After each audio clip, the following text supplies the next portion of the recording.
The university at night was a place few people knew. During the day, it buzzed with chatter, lectures, footsteps echoing in the halls, but once the last student left and the professors disappeared into their cars, silence draped over the campus like a suffocating blanket. That was when the janitor, Malik, began his work. He had been cleaning the university for almost 10 years, and while he was used to the solitude, there were certain parts of the building he avoided until absolutely necessary. The basement storage room, in particular, was one of those places. The basement was nothing more than a long corridor with old cement walls, dust clinging to the corners, and a heavy metal door that led into the storage room. Everything about it felt wrong. The air always smelled stale, as though the room itself was sealed off from time. Malik hated going down there, but part of his duty was to check the lights, sweep the stairs, and make sure nothing hazardous was left behind. It was usually uneventful, but in recent weeks, something new began to disturb his routine. The first time he noticed it, he was sweeping the hallway leading to the basement door. From behind it came a faint but distinct sound, 3 sharp knocks. Malik froze, the broom halfway across the floor. He knew for certain no one had access to the basement but him and the head of maintenance, and the head hadn't been around that evening. He waited, listening for the sound again, but silence returned. Shaking his head, he told himself it was probably pipes or maybe a loose board shifting. He had been working too long and was letting his imagination get the better of him. But the knocks didn't stop.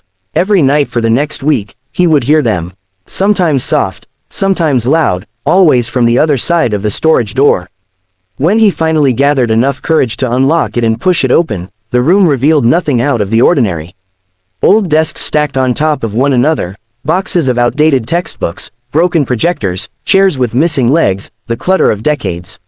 Yet the lights inside would always flicker the moment he stepped across the threshold.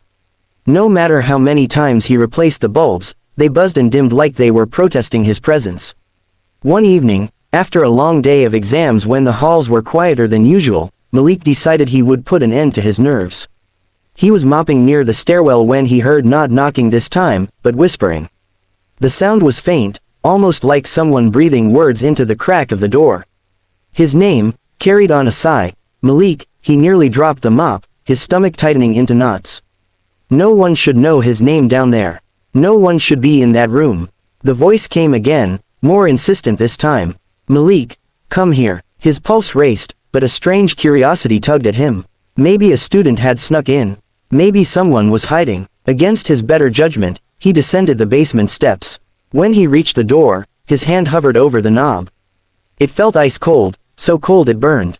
Still, he forced himself to twist it open. The door creaked, revealing only the same junk-filled room. The whispering stopped. He stepped inside, the flickering fluorescent light buzzing overhead, shadows jerking across the walls like something alive. His breath echoed too loud in his ears, and after only a minute, he backed out, locking the door firmly. By the time he returned upstairs, sweat had soaked through his uniform. He told himself again and again that it was nothing, stress, exhaustion, maybe a prank by some bored students who had figured out a way inside. But deep down, Malik wasn't convinced. Things escalated when security decided to get involved. The reports of noise from the basement reached them, and one of the guards, curious, installed a camera facing the storage door. Malik felt a mix of relief and dread. If something really was happening, at least the footage would prove he wasn't losing his mind. That night, he carried on with his routine, the whispers following him faintly, though he ignored them. At one point, he caught himself speaking, low mutters, almost like he was responding to someone. But when he stopped and thought about it, he couldn't remember exactly what he had said, or why. The next morning, he didn't even make it home before the head of security called him back. His heart hammered as he entered the small security office, where 2 guards stared at the monitor replaying last night's footage. Malik leaned in close, his throat drying. On the screen, the camera showed the hallway leading to the basement door. At around 2 in the morning, there he was, standing directly in front of it. His lips moved quickly, like he was talking to someone unseen. At times, he tilted his head back and laughed quietly, nodding as though in conversation. The most chilling part, he was never alone. The door never opened. The footage captured no sound of anyone else. Malik stood there for almost 10 minutes, engaged in conversation with the empty air, smiling, chuckling, even leaning in closer like he was listening carefully. When the recording ended, silence filled the room. Malik felt his entire body go cold. He had no memory of standing there that long. He thought he had only paused briefly before moving on. The guards exchanged uneasy looks but said nothing. That was the last night Malik worked in the basement. He avoided that wing as much as he could, trading shifts with another janitor whenever possible. Yet sometimes, while mopping the first floor late at night, he swore he could still hear faint whispers drifting up the stairwell, calling his name, waiting for him to return. The hospital always carried an unsettling quiet once visiting hours ended. The bustling of patients, nurses rushing with clipboards, and the endless beeping of machines gave way to silence broken only by the hum of fluorescent lights and the occasional squeak of a janitor's mop. Cameron had been working as a janitor there for 3 years, and though he was used to the eerie stillness of the night shift, there was one section of the hospital he dreaded, the abandoned wing. That wing had been closed down years ago, long before his employment. According to the stories passed around by older staff, a fire had damaged the rooms, and a few patients had died during the chaos of evacuation. Officially, it was closed for renovations that never came. The halls were stripped of equipment, the paint peeling, and the air stale, as if even oxygen had abandoned the place. But the hospital administration insisted that it be cleaned once in a while to prevent dust and pests from building up. That job fell on Cameron. The first time he entered that wing, he felt the weight of it immediately. The atmosphere seemed heavier there, pressing down on his chest. His flashlight beam caught bits of plaster fallen from the ceiling, graffiti scrawled by trespassing teenagers, and old hospital beds shoved into corners. Still, he told himself it was just a job. Sweep, mop, disinfect, lock up, leave. Nothing more. But as the weeks went on, strange things began to happen. One evening, while mopping the long corridor, Cameron heard footsteps behind him. They weren't faint, either, slow, deliberate steps, as if someone was pacing carefully just a few feet away. He turned quickly, his mop dripping dirty water onto the floor. The hallway was empty. Still, the sound persisted. Every time he walked, there it was, a second pair of steps, matching his, but always a beat slower, always following. He tried to rationalize it. Maybe it was the echo in the empty halls. The acoustics were strange in these abandoned spaces, after all. He kept working, determined not to let his imagination run wild. But then he noticed something he couldn't explain. As he dragged the mop back across the freshly cleaned floor, wet footprints began to appear. Bare feet, small and narrow, as though from a child, trailing right behind him. His stomach dropped. He backed away, staring at the prints as they appeared one by one, forming a path across the polished linoleum. His first instinct was to leave, but he forced himself to stay calm. He dipped the mop again and scrubbed them away. Yet within moments, new ones appeared, heading in the opposite direction this time, deeper into the abandoned ward. Cameron felt a pull, like invisible hands urging him to follow. He did not. Instead, he locked his cart in a supply closet and hurried back to the main wing. When he mentioned what he saw to a nurse he trusted, she paled. She told him she had heard the same stories years ago, of a young patient who had died barefoot during the fire, separated from her parents in the chaos. The wing had never been the same since. After that, Cameron tried his best to avoid the abandoned section. He rushed through his duties, rarely spending more than a few minutes there. But whatever lingered in those halls seemed to grow bolder. One night, after locking his cart, he returned to find the mop missing. He searched every room, every corner, growing more frustrated and uneasy by the minute. When he finally returned to the corridor, his breath caught in his throat. The mop stood upright in the middle of the hall, perfectly balanced, dripping water onto the floor as if someone had placed it there with deliberate care. His fear turned into anger. "This isn't funny," he called out, his voice echoing through the empty hall. "Who's there?" Silence. He stepped forward, grabbed the mop, and shoved it back into the cart.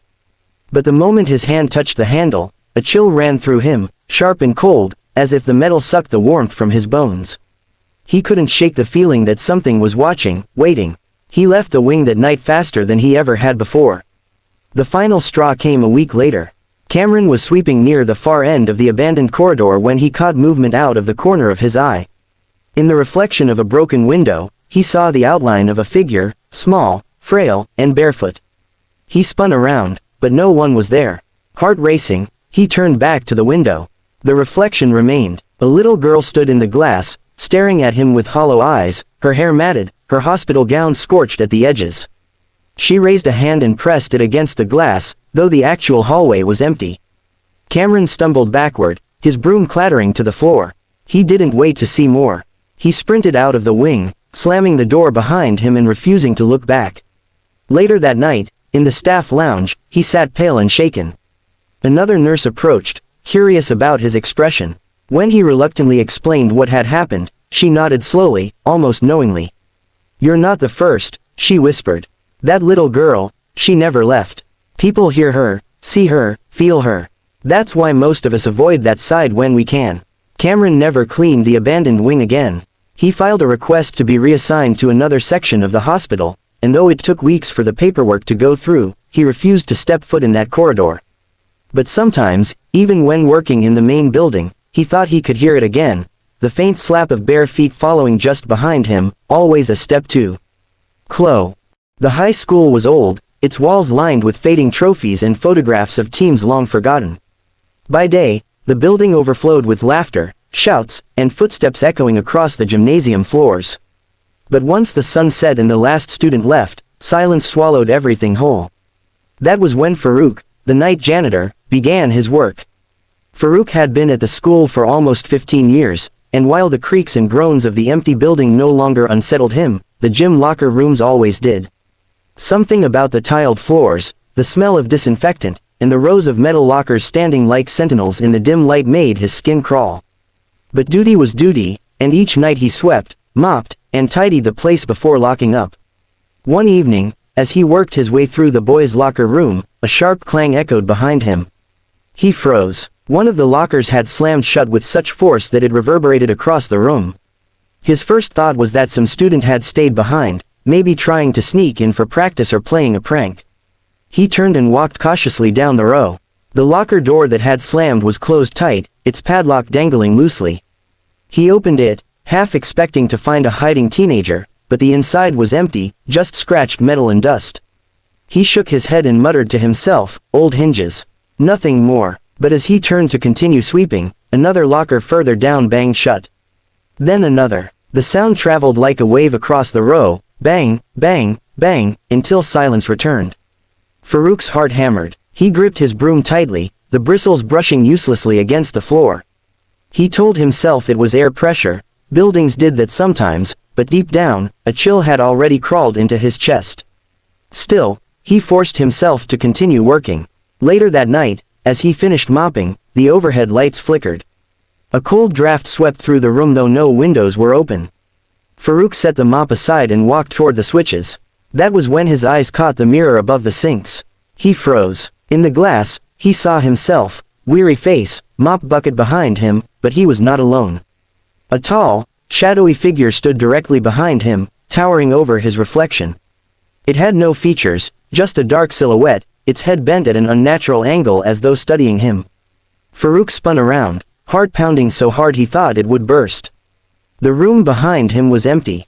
No figure, nothing but rows of lockers and the sound of his ragged breathing. He turned back to the mirror. The shadow was still there. It hadn't moved. Every instinct screamed at him to run, but his legs felt heavy, rooted to the floor. He stared into the reflection, his throat tightening, unable to tear his gaze away. Slowly, the figure began to lift one arm, its movements jerky, like a puppet being dragged by invisible strings. Its long, dark hand pressed against the glass of the mirror from the inside, right above Farouk's shoulder in the reflection. That was enough. He bolted, leaving the mop and keys on the floor. His footsteps thundered through the empty gym as he raced for the exit. When he finally burst outside into the cool night air, he collapsed against the wall, gasping. His hands shook uncontrollably. The next morning, the staff found his mop, bucket, and ring of keys abandoned in the locker room.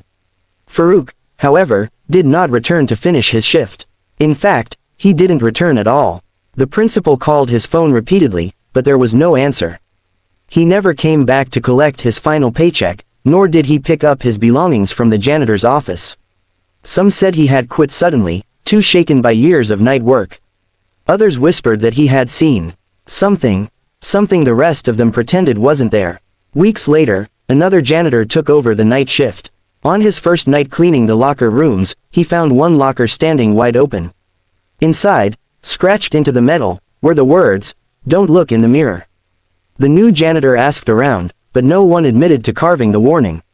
Some said it must have been students, others blamed Farouk in his final panic. Yet none of them could explain the deep, dark handprint smeared across the mirror above the sinks, as though something had pressed against it from the other side. After that, whispers spread among the students. Tales of a tall shadow that lingered in the locker rooms at night, watching anyone who dared to stay too late. They said if you looked into the mirror long enough, you would see it too, standing right behind you, waiting to take your place when you turned away. The locker room doors began to squeak louder, slamming on their own when no one was inside. Lights flickered, and sometimes the smell of damp earth would drift through the air, though no one could explain why. Even during the day, athletes rushed to change quickly, avoiding the mirrors and never lingering too long. As for Farouk, his disappearance remained a mystery. Some believed he had fled town, unable to face whatever he had witnessed. But others whispered of darker possibilities. Perhaps he hadn't left at all.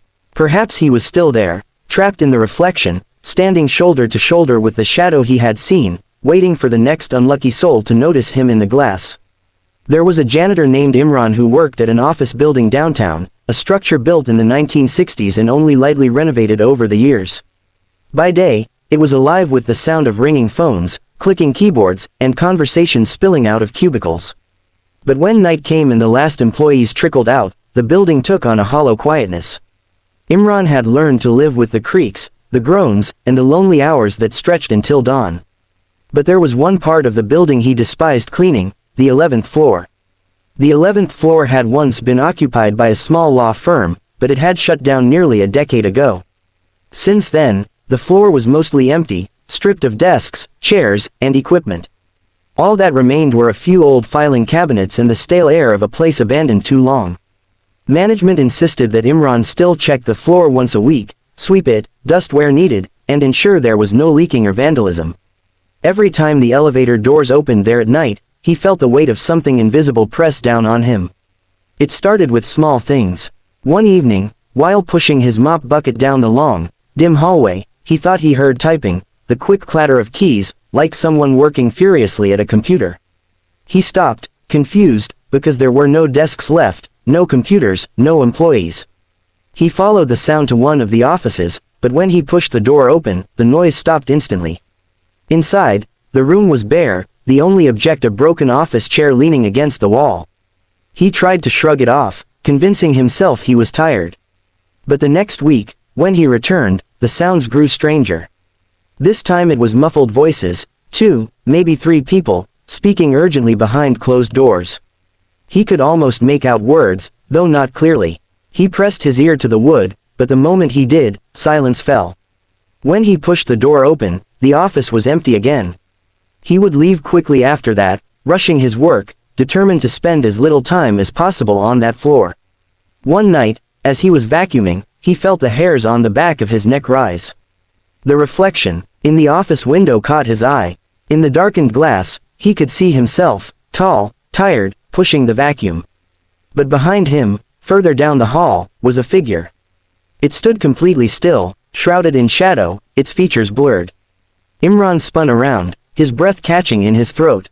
The hallway behind him was empty. When he turned back to the window, the reflection was gone. From that moment on, the 11th floor became unbearable. Every step he took seemed to echo too loudly, as though someone was following closely behind. He began to hear the click of high heels against the floor tiles, sharp and steady, though he was alone. Some nights, doors he had propped open would slam shut without warning, the sound so loud it rattled his bones. The worst incident came late one Thursday night. Imran had just finished sweeping one of the larger offices and was heading back toward the elevator. As he passed the filing cabinets left behind in the hallway, he noticed one drawer hanging open slightly. He remembered closing them earlier, so he moved to push it back. But before his hand touched it, the drawer slid shut violently, metal screeching. His heart skipped, but before he could react, another drawer shot open. Then another. Soon all of them banged open and shut on their own, clanging in chaotic rhythm as though invisible hands were rifling through them. Papers began to scatter across the hallway, though the cabinets had been empty for years. Imran dropped his broom and sprinted for the elevator. His hands shook so badly he nearly missed the button. As the doors closed, he swore he heard a whisper, low, raspy, right by his ear. It said only one word, stay. He didn't return to the 11th floor for weeks. He found excuses, asking another janitor to cover, or skipping it entirely. But eventually his supervisor demanded he do his duty. Reluctantly, one night, he went back. The air seemed colder than usual, the hall darker. He tried to work quickly, avoiding the windows and filing cabinets. But as he passed one of the glass-walled offices, he froze. Inside, sitting at a desk that hadn't been there before, was a woman. She wore a faded business suit, her hair tied in a bun, her posture stiff. Her hands moved quickly across a keyboard that didn't exist, the sound of typing filling the air. Her face, however, was blurred, features indistinct, as though smeared across reality. She didn't look at him, but Imran couldn't stop staring. His body screamed to run, but his feet wouldn't move. Then, as if sensing his presence, she stopped typing. Slowly, her head turned toward him. Though her face was formless, he felt her gaze cut through him, cold and sharp. The lights above flickered, and in the stuttering shadows, more figures appeared behind her, men in suits, standing in the corners of the room, watching silently. Their faces, too, were blurred, but their eyes glowed faintly, fixed on him. Imran stumbled backward, his shoulder slamming into the wall. His voice caught in his throat, but he managed to whisper, "What do you want?" The woman's head tilted unnaturally, the blurred smear of her mouth curving into what might have been a smile. Then, in a voice like static, she whispered, "We never left." The lights went out completely. When they flickered back on seconds later, the office was empty. The desk, the woman, the figures, all gone. Imran ran without looking back, leaving his cleaning cart behind. He didn't even wait for the elevator this time. He charged down the stairwell, his footsteps pounding until he reached the ground floor, drenched in sweat. He refused to clean the 11th floor again. He told his supervisor outright that if they insisted, he would quit. Management eventually relented, assigning another janitor in his place. But within a month, that man resigned without explanation. Word spread among the staff until no one wanted to set foot there at night. The floor remains empty to this day, lights dim, offices bare.